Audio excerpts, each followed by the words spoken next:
নমস্কার বন্ধুরা, তপতির ঘরকন্না নতুন একটি ব্লগে আপনাদের সকলকে স্বাগত জানাই। আর শুভ বিজয়া দশমীর প্রীতি ও শুভেচ্ছা জানাই। আপনারা কেমন আছেন? আশা করছি ভালোই আছেন। আমিও ভালো আছি।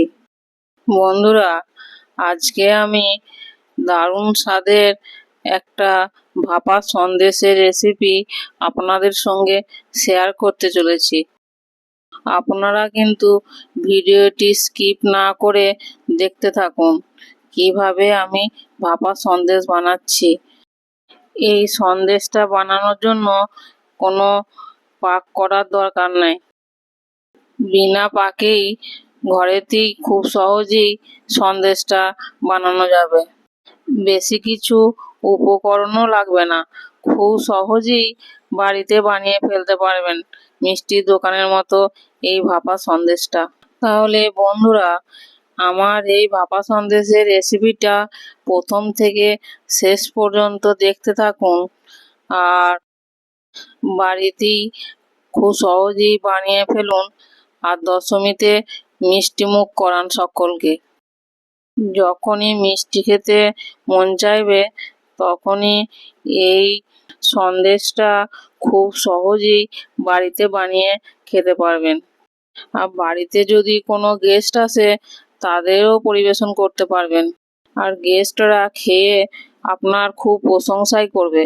আর সামনেই তো লক্ষ্মী পুজো আসছে, পুজোতেও বানিয়ে দিতে পারেন এই সন্দেশটা।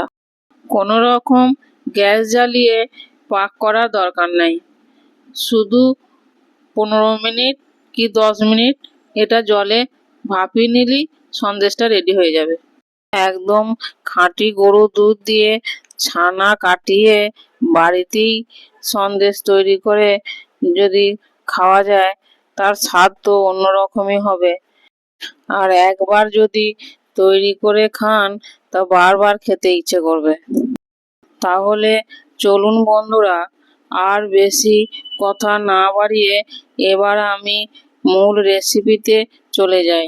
বন্ধুরা, ছানা কাটানোর ভিডিও আমি অন্য রেসিপিতে দেখিয়েছি, তাই এটাতে আমি ছানা কাটানো দেখালাম না। এবার ছানার ভাপা সন্দেশ করার জন্য কি কি নিয়েছি দেখুন, দেখিয়ে দিচ্ছি আপনাদেরকে। এবার কি কি দেবো সেটাও বলে দেবো। এবার আমি একটা বড় পাত্র নিয়েছি, তাতে ছানাটা নিয়ে নিচ্ছি। 300 থেকে 350 গ্রাম ছানা হবে। এবার ছানার মধ্যে 50 গ্রাম গুঁড়ো দুধ দিয়ে দিচ্ছি, আর 2 চামচের মতো গুঁড়ো চিনি দিয়ে দিচ্ছি, আর 2টো এলাচ আমি দানা বার করে রেখেছিলাম সেটাও দিয়ে দিচ্ছি। এবার ছানার মধ্যে যেসব উপকরণগুলি দিয়েছিলাম সেইগুলি আমি হাত দিয়ে ভালো করে মেখে নিচ্ছি। হাত দিয়ে এইভাবে মিনিট 5 মতো মেখে নিলেই দেখবেন ছানাটা বেশ সফট হয়ে গেছে, আর দানা দানাও নাই। তখনই দেখবেন মাখা হয়ে গেছে আর থালা থেকে ছেড়েও যাবে। ছানাটা ভালো করেই মেখে নিয়েছি। এবার এরকম একটা কেক মোল্ড নিয়েছি, এই মোল্ডের মধ্যে একটু ঘি দিয়ে দিচ্ছি। ঘিটাকে মোল্ডের মধ্যে ভালো করে মাখিয়ে নিচ্ছি। ঘিটা ভালো করে মোল্ডে মাখিয়ে দিয়েছি। আমি বাটার পেপার দিচ্ছি না, আপনারা চাইলে কিন্তু বাটার পেপারও দিতে পারেন। এবার ওই ছানাটাকে আর একবার হাত দিয়ে মেখে নিচ্ছি। দেখুন মাখা হয়ে গেছে, থালা থেকে কেমন ছেড়েও যাচ্ছে। এবার ওই ঘি মাখানো মোল্ডের মধ্যে এই ছানা মাখাটাকে আমি দিয়ে দিচ্ছি। এবার এই ডোটাকে এই বাটির মধ্যে দিয়ে হাত দিয়েই আমি ভালো করে চারিদিকে মিলিয়ে দেবো। দেখুন বন্ধুরা, আমি এইভাবেই হাত দিয়ে চারিদিক ভালো করে সমান করে দিচ্ছি। দেখুন হাত দিয়েই আমি ভালো করে সমান করে দিয়েছি। এবার এটাকে ভাপিয়ে নিতে হবে। মিনিট 15 জলে ভাপিয়ে নিলেই ভাপা সন্দেশ হয়ে যাবে। এবার গ্যাসে একটা কড়াই বসিয়ে পরিমাণ মতো জল দিয়ে দিচ্ছি, দিয়ে একটা এরকম খাবার রাখা স্ট্যান্ড জলের মধ্যে দিয়ে দিচ্ছি, দিয়ে ঢাকা দিয়ে দিচ্ছি কিছুক্ষণ জলটা গরম হওয়ার জন্য। আর এই ফুটোটা আছে, ফুটোটাও বুঝিয়ে দিচ্ছি। দেখুন জল গরম হয়ে গেছে। এবার ওই কেকের মোল্ডটার মধ্যে যে সন্দেশটা রেডি করে রেখেছিলাম সেটা বসিয়ে দিচ্ছি জলের মধ্যে, দিয়ে ঢাকা দিয়ে দিচ্ছি। মিনিট 10 পর ঢাকা খুলে একবার চেক করে নিচ্ছি যে সন্দেশটা ঠিক হচ্ছে নাকি। দেখছি ঠিকই আছে।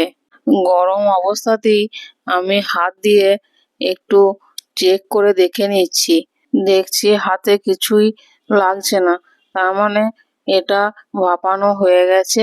এবার আমি জল থেকে তুলে নিচ্ছি ঠান্ডা করার জন্য, কিছুক্ষণ ঠান্ডা করে নেব, তারপরে আমি ফ্রিজে রাখবো। ভাপা সন্দেশটা ঠান্ডা হয়ে গেছে, আর ফ্রিজেও আমি 1 ঘন্টার মতো রেখে দিয়েছিলাম। ফ্রিজ থেকে বার করে দেখছি ভালোই সেট হয়ে গেছে। এবার আমি এটাকে একটা এরকম প্লেট নিয়েছি, দিয়ে উল্টিয়ে বার করে নিচ্ছি। দেখুন বন্ধুরা, আমাদের ভাপা সন্দেশ একদম কিন্তু রেডি হয়ে গেছে। এবার এই সন্দেশটাকে চাকু দিয়ে আমি পিস পিস করে নেব। বন্ধুরা, আমি কিন্তু আমার মতো করে পিস করে নিচ্ছি, আপনারা যে যেরকম পছন্দ করেন সেরকম পিস করে নেবেন। আমি বরফির মতোই এটা শেপ দিয়ে নিচ্ছি, আপনারা চাইলে কিন্তু 4 চৌকোও করতে পারেন। দেখুন এইভাবেই আমি সব সন্দেশটা পিস করে নিচ্ছি। বন্ধুরা, কম সময়ের মধ্যে আর কম উপকরণ দিয়ে এরকম সন্দেশ দারুণ হয়েছে কিন্তু বন্ধুরা, অবশ্যই কিন্তু বাড়িতে বানিয়ে দেখবেন। সন্দেশটা আমার সব পিস করা হয়ে গেছে। এবার একটা প্লেটে আমি পরিবেশন করছি। ওপর থেকে কিছুটা পেস্তা কুচি আমি ছড়িয়ে দিচ্ছি। আপনারা কিন্তু দিতেও পারেন, আবার নাও দিতে পারেন। দেখতে ভালো লাগবে আর খেতেও ভালো লাগবে, তার জন্যই দিচ্ছি। আর উপর থেকে গোলাপের পাপড়ি সেটাও দিয়ে দিচ্ছি দেখতে ভালো লাগার জন্যই। তাহলে বন্ধুরা, আমার এই ভাপা সন্দেশের রেসিপি আপনারা প্রথম থেকে শেষ পর্যন্ত দেখলেন তো? তাহলে বাড়িতে বানিয়ে খান এবং কেমন হয়েছে আমাকে কমেন্টে জানাতে ভুলবেন না।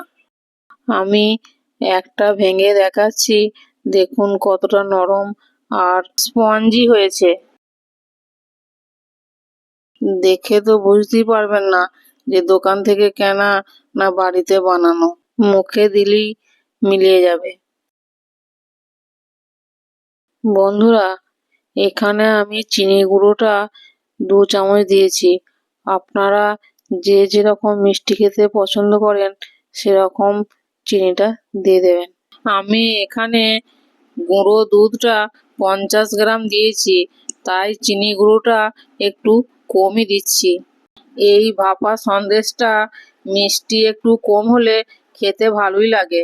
বন্ধুরা, এখন তো মানুষ সুগারের জন্যে চিনিটা খেতে ভুলেই গেছে, তাই যত কম মিষ্টিযুক্ত মিষ্টি খাওয়া যাবে ততই স্বাস্থ্যের পক্ষে ভালো। একবার না হয় কম মিষ্টিযুক্ত সন্দেশটা বানিয়ে খান, দেখবেন ভালো লাগবে, খারাপ লাগবে না। এর আগে আমি অনেক ভাপা সন্দেশের রেসিপি আপনাদের সঙ্গে শেয়ার করেছি, আর এই মিষ্টিটা আমি এই প্রথম বানাচ্ছি, তাই ভাবলাম বানাচ্ছি যখন আপনাদের সঙ্গে শেয়ার করা যাক।